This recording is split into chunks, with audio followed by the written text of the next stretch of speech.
When your personal mind takes over, life becomes heavy. That's why so many spiritual teachings talk about getting rid of the mind or dying to be reborn.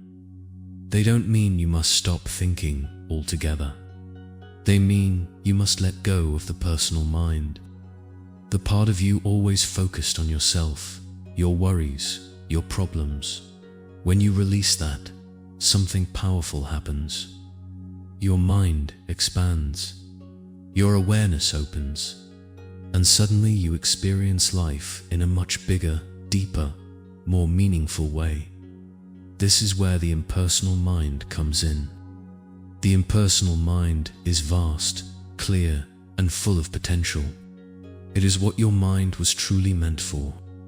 Think about it. God gave you a mind capable of extraordinary things. Computers, artificial intelligence, spacecraft. These are all products of the human mind. Every invention, every discovery, every piece of technology exists because the mind was used in its brilliance, not trapped in personal noise. People are even preparing to go to Mars. That is the level of genius available when the mind is free. But here's the problem. Most of the time, your mind gets caught in the eye. It collapses into the personal, and when it does, it loses its clarity and power. See, in its pure form, your mind is like a supercomputer, empty, full of potential, ready to be directed. It's not weighed down on its own. It simply exists as a tool. You, the soul, are free to use it however you want. That is its gift. But when you hold on to personal baggage, the thoughts and emotions stored from your experiences, the mind becomes heavy. Those old memories, those attachments, those fears, they drag you down. Instead of rising, you sink into the same loops. If you could release that weight, if you could clear out what you've been carrying, the mind would lift you.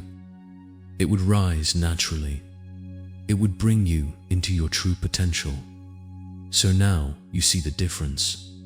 There is the personal mind, small, stuck, weighed down by the stories you've held on to.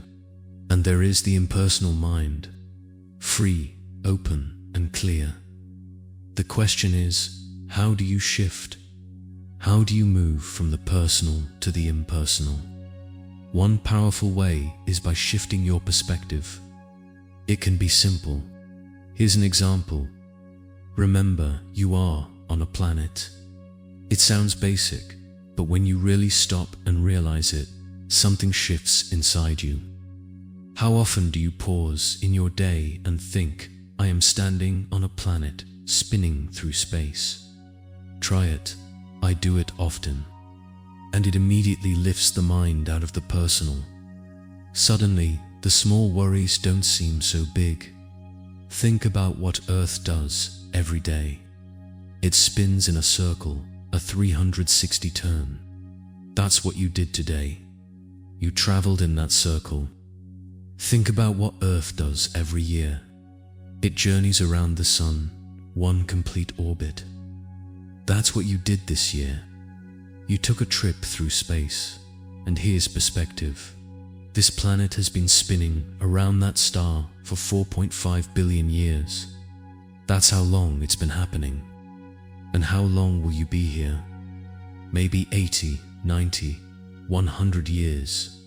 In the grand scheme, your time here is just a blink dot, so why stay stuck in the personal mind? Why not open to the vastness? When you let go of the small self, when you remember your place in the universe, the mind returns to its true state. Impersonal, expansive, and full of light.